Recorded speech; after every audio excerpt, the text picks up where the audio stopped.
رمضان شریف آ رہا ہے نا، اس لیے کچھ خاص باتوں کا ذکر چھیڑا میں نے۔ ہمارے ہاں لوگ سمجھتے ہیں کہ صرف کپڑے صاف رکھنا ہی سنت ہے، اور دان صاف کرنا ہی سنت ہے، اور کنگھا کرنا ہی سنت ہے، دل صاف رکھنا بھی سنت ہے۔ یہ بھی حضور کو بڑا پسند ہے۔ نبی پاک علیہ السلام نے فرمایا کسی کے بارے میں کوئی بات مجھے نہ پہنچانا، یعنی کوئی ایسی بات جو شکایت بنے کسی کی۔ یہ میں نے کہا کہ نبی پاک علیہ السلام تو معصوم عن الخطا، تعلیم امت کے لیے کسی کے بارے میں کوئی بات نہ پہنچانا۔ فرمایا میں تمہارے حق میں اپنے دلوں کو صاف رکھنا چاہتا ہوں۔ ہمیں نا بڑا چسکا آتا ہے جب کوئی بندہ کہتا ہے تیرے بارے گل کیتی ہے، تو کوئی پھر تمہاری دلچسپی ہوتی ہے، دس ہونے کی آنکھیں تو دس، تو میرا ویر ہے، میں تیرا نام نہیں لیندہ، تو گل کر سہی۔ او خدا کیا کر لے گا تو؟ اور ہمیشہ جو بات آپ کو بتانے والا ہوتا ہے نا، وہ مخلص نہیں ہوتا آپ کے ساتھ۔ ایک شخص آپ کو آ کے کہتا ہے فلانا آپ کے بارے میں یہ بات کر رہا تھا، تو پوچھنا چاہیے نا اسے کہ تو اگر میرا سجن تھا تو پھر تو نے جواب کیوں نہیں دیا؟ تو مجھے بتانے آ گیا۔ تیرا پیار ہوتا تو وہیں تو اس بات کو کلیئر کر رہا تھا، تو یہاں لے آیا، اور وہاں سے اٹھا کر یہاں تک آنے میں اس میں کئی مسالے بھی شامل ہو جاتے ہیں۔ بات کرنے میں لہجہ ہوتا ہے نا، وہ لہجہ بدل جاتا ہے، وہ گفتگو کا ایک لہجہ یہ نا، ایک شعر ہے داغ دلوی کا، پھول کی پتی سے کٹ سکتا ہے ہیرے کا جگر۔ اب پھول کی پتی سے کٹ سکتا ہے ہیرے کا جگر، یہ بات اور ہے، اور اگر اسے لہجہ بدل کے کیا جائے نا بیان، تو پھر یہ ہے کہ پھول کی پتی سے کٹ سکتا ہے ہیرے کا جگر۔ صرف لہجہ بدلا ہے، لفظ کوئی نہیں بدلا اس میں، اللہ کرے آپ کو سمجھ آئے۔ لہجہ بدلا ہے، لفظ، لیکن پہلے بات اور ہے، بعد میں بات۔ پھول کی پتی سے کٹ سکتا ہے ہیرے کا جگر، اس کا مطلب ہے کٹ سکتا ہے۔ آپ نے لفظ نہیں بدلا، لہجہ بدلا۔ پھول کی پتی سے کٹ سکتا ہے ہیرے کا جگر، اس کا مطلب ہے کاٹ ہی نہیں سکتا، سوال ہی نہیں پیدا ہوتا۔ تو لوگ لہجہ، لفظ نہیں بدلتے، صرف لہجہ ہی بدل دیتے ہیں اور انقلاب برپا ہو جاتا ہے، سامنے والے کو کھیڑ کے رکھ دیتے۔ نبی پاک علیہ السلام کی پسند یہ ہے کہ امت کے دل میں کسی کے لیے بوجھ نہ ہو۔ حضور علیہ السلام نے فرمایا اے انس، اے میرے بیٹے، تم سے ہو سکے تو صبح اس حال میں کرنا کہ تمہارے دل میں کسی کے لیے عداوت نہ ہو، بغض نہ ہو۔ صبح اٹھو تو طبیعت ہلکی پھلکی ہو، کسی کے بارے میں سوچنا تمہارے دل میں بری ہو۔ حضور فرمانے لگے یہ میری سنت ہے، اور اسی نے مجھ سے محبت کی ہے جس نے میری سنت سے محبت کی۔ نبی پاک کی یہ پسند ہے، یہ حضور کی چاہت۔ تیسری بات، نماز حضور کو بڑی پسند ہے۔ پریشان ہو گئے آپ بات سن؟ وہ ہمارے ہاں نا سنتیں بھی لوگوں نے اپنی اپنی مرضی کی نا۔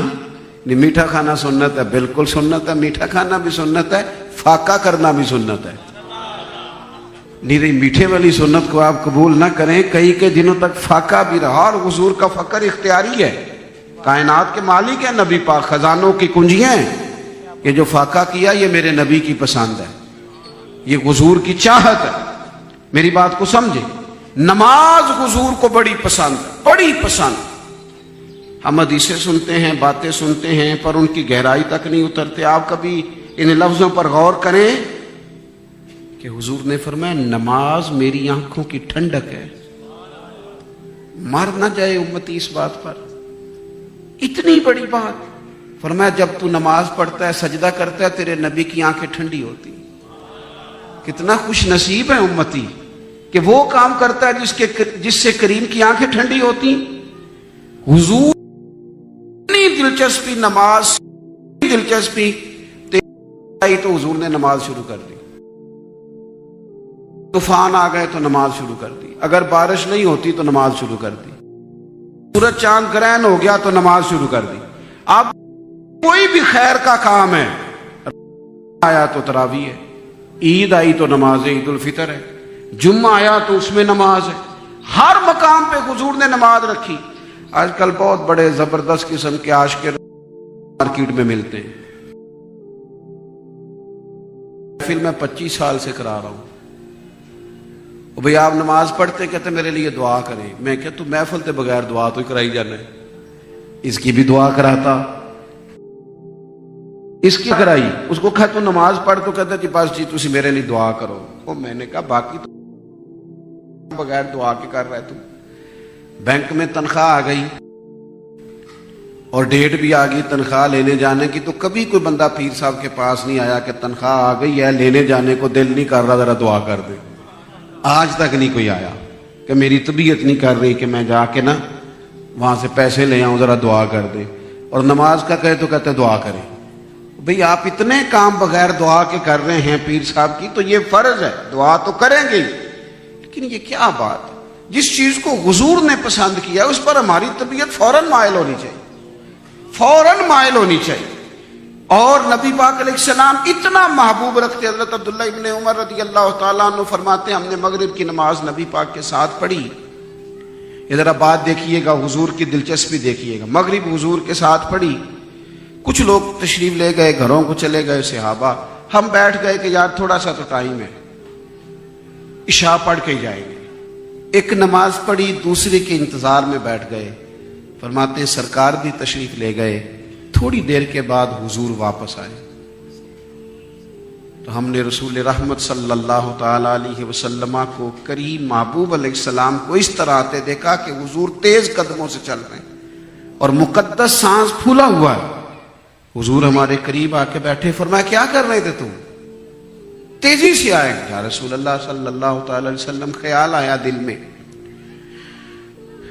کہ ہم نے جا کے کیا کرنا ہے, یہیں رکتے ہیں عشاء کی نماز پڑھ کے جائیں گے. تو محبوب فرمانے لگے اللہ کریم نے نا آسمان کا دروازہ کھولا ہے جو اس کی شان کے لائق, اور تمہیں اس نے دیکھا ہے اور اس نے فرشتوں کے سامنے تم پر فخر فرمایا ہے کہ دیکھو میرے محبوب کے غلام ایک نماز پڑھ لی ہے اور دوسری کا انتظار کر رہے ہیں. تو فرمایا میں بھی تمہیں دیکھنے آیا ہوں. سلام کو نماز بڑی پسند ہے. یہ الحمدللہ رمضان شریف آ گیا, 5 نمازیں تو اللہ کے فضل سے پڑھیں گے انشاءاللہ تعالی. 30-40 منٹ کھڑا ہونا نا کوئی اتنا مشکل کام نہیں, صرف ذہن کو سمجھانے والی بات ہے, بالکل کوئی مشکل نہیں. ہمیں پاسپورٹ کے دفتر بھی بڑی بڑی دیر کھڑا رکھا جاتا ہے, شناختی کارڈ کے دفتر میں بھی بڑی بڑی دیر لوگ بیچارے کھڑے رہتے, امیگریشن کی لائنوں میں لوگ کھڑے, بڑے بڑے دفاتر میں کھڑے. تو میرا خیال ہے 40 منٹ تراویح میں بھی بندہ کھڑا رہ ہی سکتا ہے. اور ہمارے نبی پاک علیہ السلام کا جو طریقہ ہم تک پہنچا ہے وہ یہ ہے کہ سیدہ عائشہ فرماتی ہیں حضور تو رات کو اتنی نماز پڑھتے تھے کہ قدموں میں ورم آ جاتے. یہاں کون ہے جس کے پیر سوج جاتے وہ نماز پڑھتے؟ تو تراویح کی نیت, اس کا ارادہ, اور ایک جگہ مستقل تراویح پڑھنے کا اہتمام کہ میں نے از اول تا آخر قرآن پاک سننا ہے. اور پھر اس کے ساتھ جو رمضان میں بڑی سعادت ملتی ہے نا بندے کو, بڑی سعادت وہ ملتی ہے صبح سحری میں اٹھنے کی. یعنی جن کی جو کہتے ہیں نا میری مشکل سے آنکھ اٹھتی ہے, چونکہ سارے مسلمان اٹھتے ہیں تو ان کی بھی آنکھ کھولی جاتی ہے. تو سحری میں اٹھنا تو ہے ہی, تو 10 منٹ پہلے کیوں نہ اٹھیں, کی نماز پڑھیں.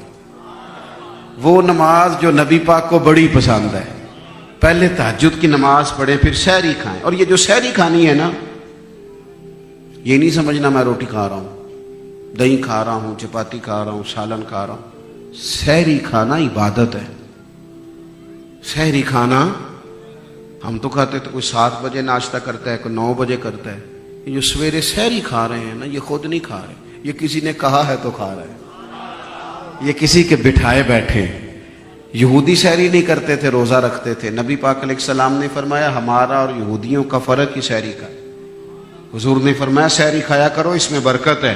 اور یہ حدیث آپ نے سارا رمضان کا مہینہ صبح ضرور یاد رکھنی ہے جب آپ نے سحری کے لیے اٹھنا, اس کو نہیں بھولنا.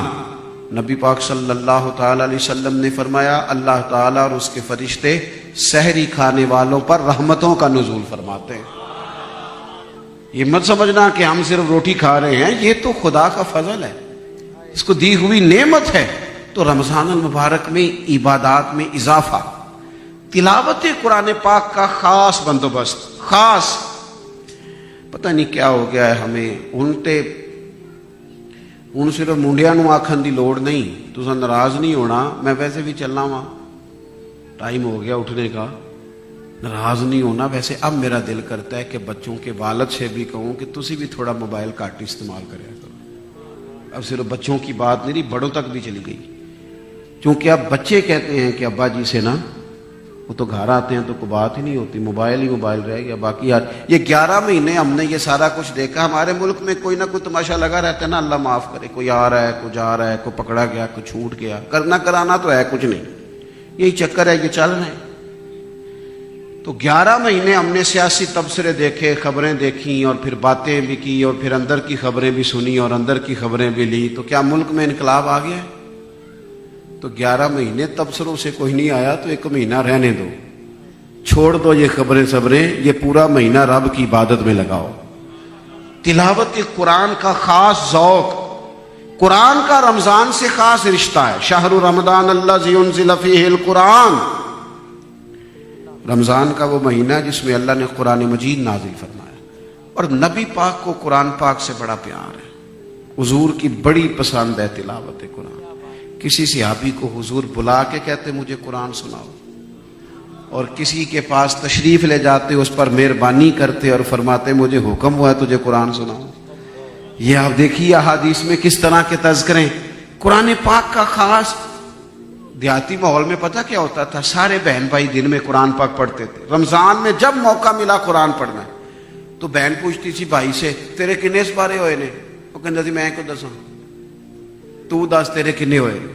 اس لیے کہ خیال تھا میں نے زیادہ پڑھنے, دوسرے کا خیال تھا اللہ کرے وہ دور واپس آ جائے, اللہ کرے لوگ جم جائیں قرآن پاک سے.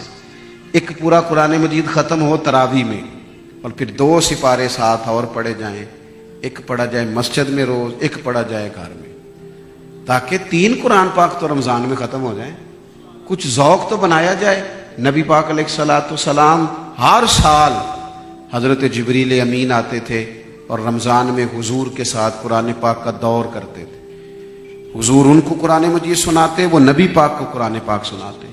تو اس کا ذہن بنائیں. آخری گزارش آپ سے یہ ہے,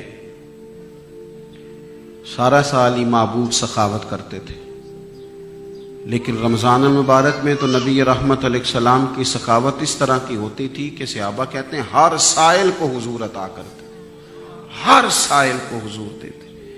ہم نے نا سخاوت ذمہ لگا دی ہے صرف امیر لوگوں کے جو زیادہ ہی تگڑے. حضور نے ہمیں پتہ کیا بتایا تھا؟ نبی کریم علیہ السلام نے ہمیں کہا تھا کہ دوزخ سے بچ جاؤ چاہے کھجور کا ایک ٹکڑا صدقہ کر کے بچ جاؤ. یہاں سے شروع کرو سخاوت. اور حضور نے فرمایا جب گوشت پکاؤ نا تو شوربہ زیادہ کر لو, ذرا اپنے پڑوسیوں کو بھی تھوڑا سالن دے دو. یہاں سے سخاوت شروع فرمائی. ہم نے نا کچھ لوگ ایسے ہیں جن کا خیال ہے کہ دینا میرے ذمہ ہے ہی نہیں, میں تو نہیں نا سخاوت کرنی, وہ کوئی اور کرے. اور میرے عزیز امام غزالی فرمایا کرتے تھے اللہ تو بندے کے گمان کے قریب ہوتا ہے, تو دینے کا مزاج تو پیدا کر, رب توفیق بھی عطا فرمائے گا. تو آغاز تو کر. غربت بڑی بڑھ گئی. یہ حکمرانوں کی شاہ خرچیاں اور ان کی جو مزاج کے اندر جو ہے وہ بے پرواہی ہے اور عوام کے مسائل سے نا آشنائی, اس نے غربت بڑھا دی. چونکہ جو آدمی مالدار ہو جاتا ہے اس کے تعلقات بھی مالداروں سے ہو جاتے ہیں, پھر اسے لگتا ہے کہ غریب ہے ہی کوئی نہیں. گاڑی میں بیٹھنے والا اپنی گاڑی میں اسے تو نہیں نا پتا ہوتا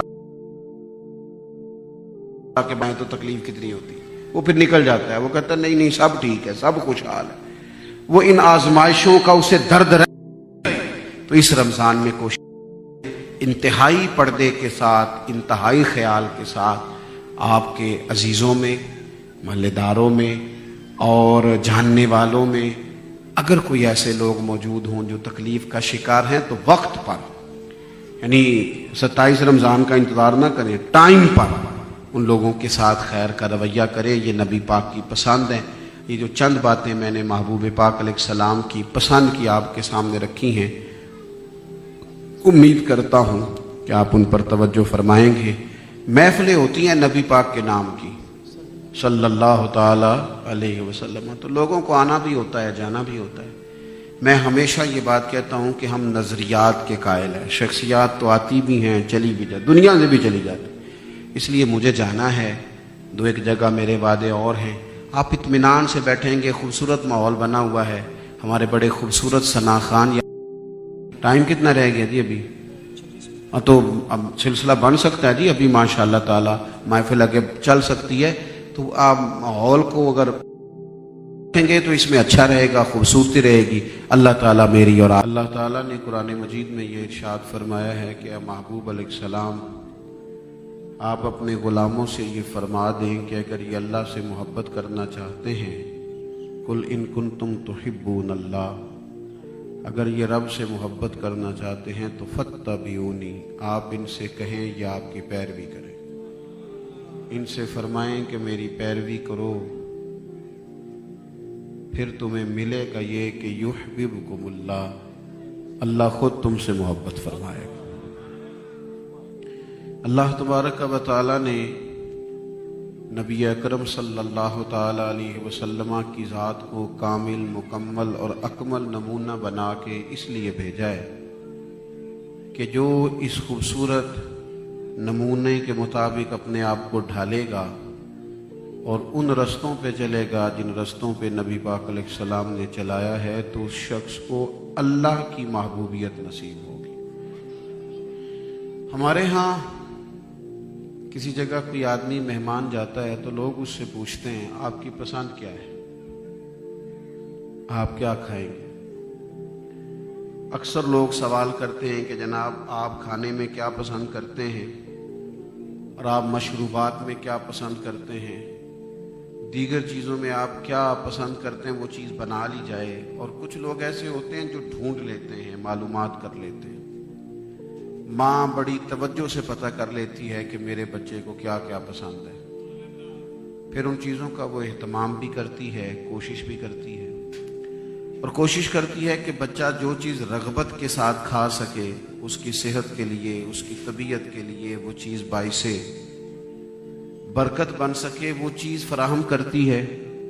والد کی بھی یہ خواہش ہوتی ہے کہ میں معلومات کروں کہ میرے بچوں کو، میرے گھر والوں کو کون سی چیز اچھی لگتی ہے، پھر وہ کوشش کرتا ہے کہ ان کے لیے وہ ساری ضروریات ایک جگہ جمع کر دی جائے۔ یہ ایک اچھا رواج ہے، جائز اور حلال اور طیب رزق کے ساتھ اگر کسی کی پسند کی چیز کو قریب کیا جائے تو اس میں کوئی حرج والی بات نہیں ہے، اور یہ باعث برکتی ہے، کوئی ناپسندیدہ چیز نہیں۔ صرف آپ کو یہ عرض کرنا چاہتا ہوں کہ جب ہم ایک دوسرے کو خوش کرنے کے لیے ڈھونڈتے ہیں کہ انہیں کیا کیا پسند ہے، تو پھر ہمیں یہ بھی تو ڈھونڈنا چاہیے نا ہمارے نبی پاک کو کیا کیا پسند ہے۔ صحابہ اس کی تلاش میں رہتے تھے، ڈھونڈتے تھے کہ کیا کیا چیزیں ایسی ہیں جو نبی پاک علیہ الصلوۃ والسلام کو محبوب ہیں، حضور پسند کرتے ہیں، اور پھر انہوں نے چن چن کے وہ چیزیں لا کے ہمارے سامنے بھی رکھی کہ ان چیزوں سے نبی پاک کی رغبت زیادہ تھی۔ مثلا حضرت عائشہ صدیقہ رضی اللہ تعالیٰ عنہ فرماتی ہیں مسواک حضور کو بڑی پسند تھی، اور اتنی زیادہ پسند تھی کہ وقت وصال بھی نبی کریم علیہ السلام نے مسواک کرتے ہوئے جب کسی کو دیکھا تو حضور نے اشارہ فرمایا کہ مجھے مسواک کرنا، یعنی وقت وصال بھی۔ تو سیدہ فرماتی ہیں میں نے وہ مسواک لی، اسے چبا کے نرم کیا، حضور کو پیش کیا۔ آپ غور فرمائیں گے یہ کس کی پسند ہے؟ یہ ہمارے نبی پاک کی پسند ہے۔ اور مولانا حسن رضا فرماتے ہیں کہ رنگے چمن پسند نہ پھولوں کی بو پسند، ہم کو ہے وہ پسند جسے آئے تو پسند، اور کل کہہ کے اپنی بات بھی لب سے تیرے سنی، اللہ کو ہے کتنی تیری گفتگو پسند۔ تو حضور کی جو پسند ہے، نبی پاک کی جو چاہت ہے، یہ حضور کو بڑا پسند تھا کہ مسواک سے نبی پاک رغبت کر، دلوں کا صاف ہونا، باطن کا پاک ہونا، حسد سے، عداوت سے، بغض سے، تکبر سے، ہر قسم کے بوجھ سے، طبیعت کا ہلکا پھلکا ہونا، یہ نبی پاک کی پسند ہے۔ حضور علیہ الصلوۃ والسلام کے دل میں کسی کے لیے کوئی بات آ نہیں سکتی، اللہ نے محبوب کو معصوم بنایا ہے، لیکن تعلیم امت کے لیے حضور نے ارشاد فرمایا، صحابہ کو فرمایا کسی کے بارے میں مجھ تک کوئی بات نہ پہنچانا۔ آپ کی توجہ نہیں میری بات پر، اللہ کرے آپ جو میں سمجھانا چاہتا ہوں اسے سمجھ جائیں۔ کافر اسی پچ ہو گیا، پھر تشبیہ مصلا کی کرنا، اساں ظاہر نو رب منیائے، باطن دا اللہ کی کرنا، اساں ظاہر نو رب منیائے،